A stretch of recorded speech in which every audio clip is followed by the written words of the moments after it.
പ്രധാനമന്ത്രി നരേന്ദ്രമോദി വീണ്ടും കേരളത്തിലെത്തും. വെള്ളിയാഴ്ച പാലക്കാട് നഗരത്തിലും ഞായറാഴ്ച പത്തനംതിട്ടയിലും റോഡ് ഷോ നടത്തും. എൻ.ഡി.എ സ്ഥാനാർത്ഥി പ്രഖ്യാപനത്തിന് ശേഷം ഇതാദ്യമായാണ് പ്രധാനമന്ത്രി കേരളത്തിലെത്തുന്നത്. എൻ.ഡി.എയുടെ A+ കാറ്റഗറിയിൽപ്പെടുന്ന മണ്ഡലങ്ങളാണ് പാലക്കാടും പത്തനംതിട്ടയും. റോഷിപാൽ നൽകും വിവരങ്ങൾ. റോഷിപാൽ, സ്ഥാനാർത്ഥി പ്രഖ്യാപനത്തിന് ശേഷം പ്രധാനമന്ത്രിയെ തന്നെ കളത്തിലിറക്കുകയാണ് എൻ.ഡി.എ. പ്രചാരണം ചൂടുപിടിക്കുമ്പോൾ പ്രധാനമന്ത്രി എത്തുന്നത് എത്രത്തോളം ആവേശം പകരും? വിനീത, രാജ്യത്ത് തെരഞ്ഞെടുപ്പ് 15-ന് മുമ്പ് പ്രഖ്യാപിക്കുമെന്ന കണക്കുകൂട്ടലാണ് BJP നേതൃത്വത്തിന്. അങ്ങനെയെങ്കിൽ 15-ാം തീയതി സംസ്ഥാനത്തെത്തുന്ന പാലക്കാടെത്തുന്ന പ്രധാനമന്ത്രി രാജ്യത്തെ BJPയുടെ ഔദ്യോഗിക തെരഞ്ഞെടുപ്പ് പ്രചാരണത്തിന് തുടക്കമിടുക പാലക്കാട് തന്നെയായിരിക്കും. പിന്നാലെ തമിഴ്നാട്ടിലേക്ക് പോകും.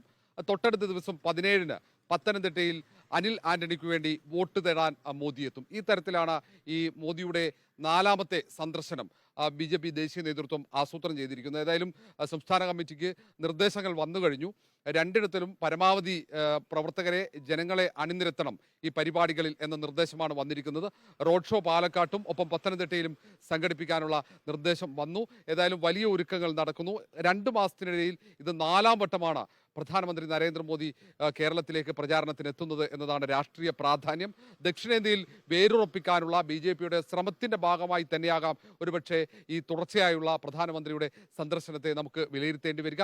ഏതായാലും കേരളത്തിൽ ഈ തവണ അക്കൗണ്ട് തുറക്കുമെന്ന BJPയുടെ അവകാശവാദം, അതിൻ്റെ പ്രവർത്തനങ്ങൾക്ക് ശക്തി പകരുക എന്ന ലക്ഷ്യം കൂടെ മോദിയുടെ ഈ സന്ദർശനത്തിന് പിന്നിലുണ്ട്. ഏതായാലും സംസ്ഥാനത്ത് ഏറ്റവും പ്രധാനപ്പെട്ട BJPക്ക് വിജയസാധ്യതയുണ്ടെന്ന് BJP നേതൃത്വം കണക്കുകൂട്ടുന്ന മണ്ഡലങ്ങളിലാണ് പ്രചാരണത്തിന് എത്തുന്നത്. ആദ്യം തൃശ്ശൂരിൽ വരികയും പിന്നീട് ഗുരുവായൂരിലും കൊച്ചിയിലും ഈ റോഡ് ഷോ നടത്തിയ മോദി പിന്നീട് തിരുവനന്തപുരത്ത് പ്രചാരണത്തിനെത്തുന്നു. ഒടുവിൽ വലിയ താമസമില്ലാതെ തന്നെ ഒരാഴ്ചത്തെ ഇടവേളയ്ക്ക് ശേഷം തന്നെ പാലക്കാട്ടും, ഒരു ദിവസത്തെ ഇടവേളയ്ക്ക് ശേഷം പത്തനംതിട്ടയിലും പ്രചാരണത്തിന് എത്തുന്നു എന്നതാണ് പ്രത്യേകത. വിനീത, ശരി, റോഷിപാലാണ് വിവരം നൽകിയത്.